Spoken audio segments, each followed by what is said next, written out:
Welcome back, students. We are going to discuss the important quotations and debates of the novel Jane Eyre.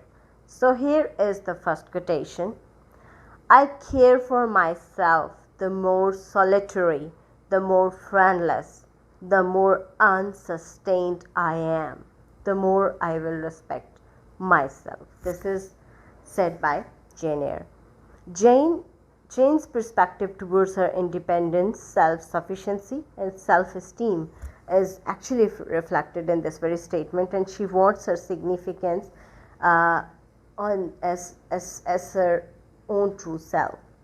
Means she wants to be a self-sufficient person, and she wants her significance as that type of person, like a self-sufficient person. So this is the explanation of this very novel, and this also shows the mindset of Jane Eyre, that she was a very bold and independent woman. Let's move to the next quotation. Here is the next quotation. Quotation 2. It is far better to endure patiently a smart which nobody feels but yourself, than to commit a hasty action whose evil consequences will extend to all connected with you. And besides, the Bible bids us return good for evil. So here, as I have already told you in the previous video, that in the very novel we can find the very positive depiction of the religion of Christianity. So Jane is actually showing that aspect of her personality, and in fact Jane teaching herself the aspect of self-control, and then she's trying to control her negativity, and the very thing it has contributed a lot in the spiritual growth of the very character, means the character of Jane Eyre. Quotation number 3.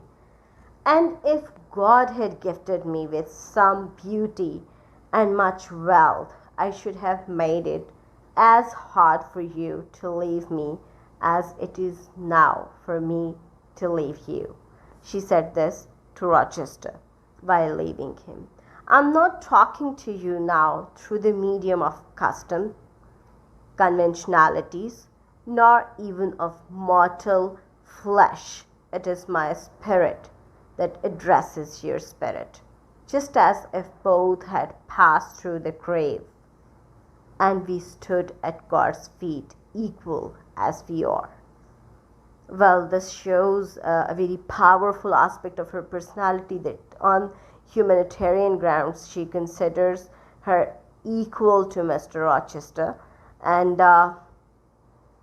Jane, while she was leaving Rochester, and she just exercised the very aspect of demanding an equal status. The very statement shows her desire for demanding equality in relationship. Let's move to the next quotation, and that is quotation number 4. I am no better than the old lightning struck chestnut tree in Thornfield Orchard, he remarked ere long.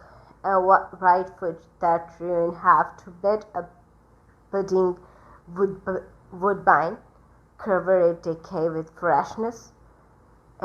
It's basically Rochester, who was just telling Jane of his tragic downfall and of his blindness.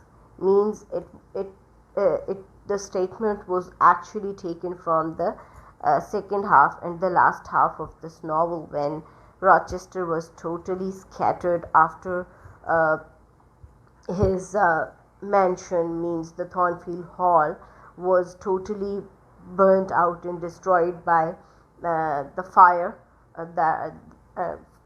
And in that accident, Bertha Mason, she just died, and Mr. Rochester, in his attempt of just protecting her, he just lost his eyesight. So he in this very statement is accepting and is telling about his distressed and his tragic state of affairs to Jane Eyre. Let's move to the next quotation, and that is quotation number 5.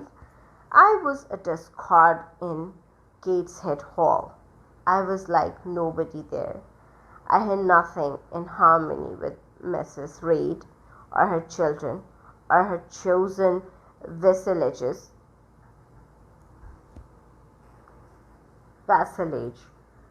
If they didn't love me, in fact, as little did I love them.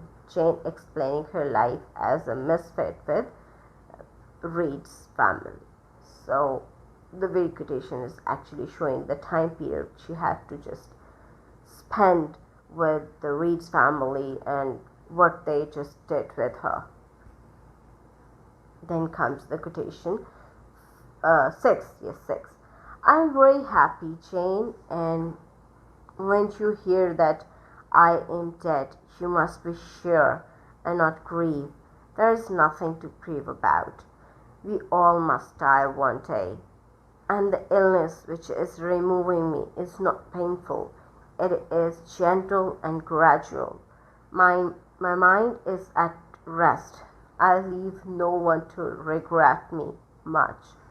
I have only a father, and he is lately married, and will not miss me. By dying young, I shall escape great sufferings. I had not qualities or talents to make my way very well in the world. I should have been continually at fault.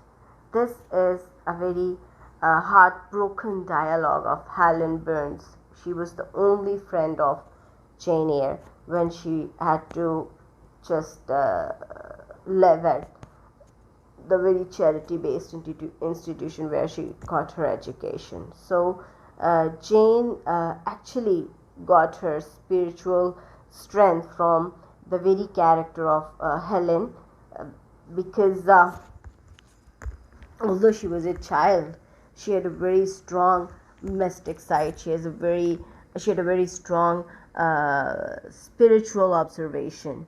So this helped Jane a lot to gain self-control. Quotation 7. If people were always kind and obedient to those who are cruel and unjust, the wicked people would have it all their own way.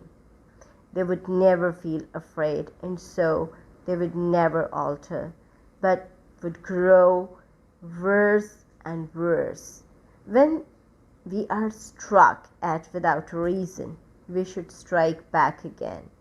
Very hard, I'm sure we should. So hard as to teach the person who struck us never to do it again. A very powerful statement and a very beautiful statement of Jane Eyre that is actually showing her will.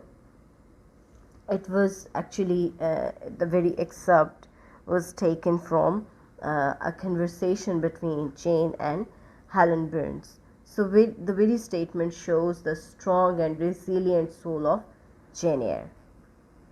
Then comes quotation 8. You never felt jealousy, did you, Miss Eyre? Of course not. I need not ask you, because you never felt love.